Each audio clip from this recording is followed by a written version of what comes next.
Um, the title of my message today is When a Person Runs from God.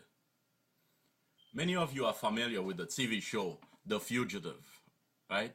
Every week, what's his name? David Jensen played the part of a medical doctor, falsely convicted of killing his wife. He was sentenced to prison, but somehow he escaped.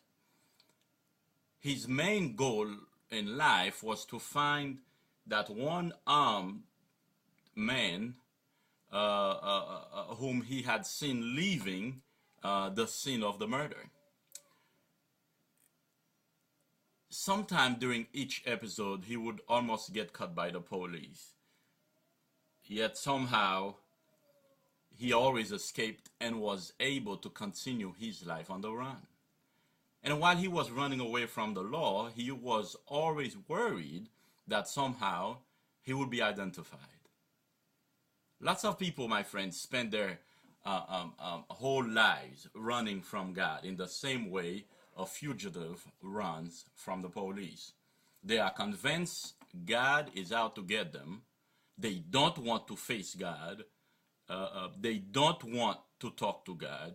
They don't even want to take the time to think about God. Others know God, but they run away from the plans He has for their life. They have known God in their lives and have even worshipped Him, but sometimes they find themselves running from God's will for their lives because it is His. It is His will and not their own. This was the case in the life of a man named Jonah.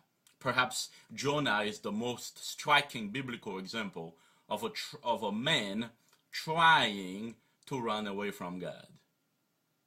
Most of us are at least somewhat familiar with Jonah's story. But the question remains the question that must be asked today, as we examine Jonah's attempt at running from God and the attempts we have made to follow in his footsteps, is this: can running from God really be justified? Or to put it in a different way, why would a person even run from God? From these first 5 verses in Jonah chapter 1 verse 1 to 5, let's learn some answers about running from God. Let me get my Bible here real quick.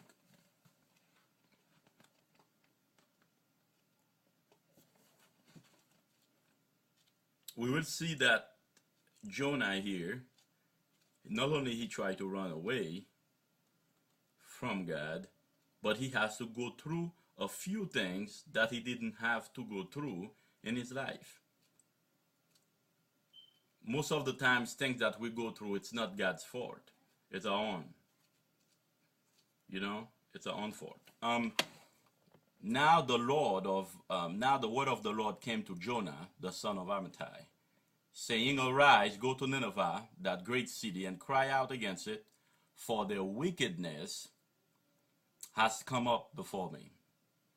Verse 3. But Jonah arose to flee to Tarshish from the presence of the Lord.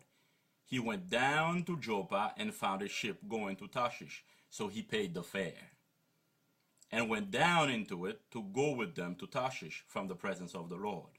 But the Lord sent out a great wind on the sea, and there was a mighty tempest on the sea, so that the ship was about to be broken. Then the mariners were afraid, and every man cried out to his God, and threw the cargo that was in the ship into the sea to lighten the load. But Jonah had gone down into the lowest parts of the ship, had lain down, and was fast asleep. My very first point that I'm gonna make, this is part 1 of the video, but the very first point is going to be when a person runs from God.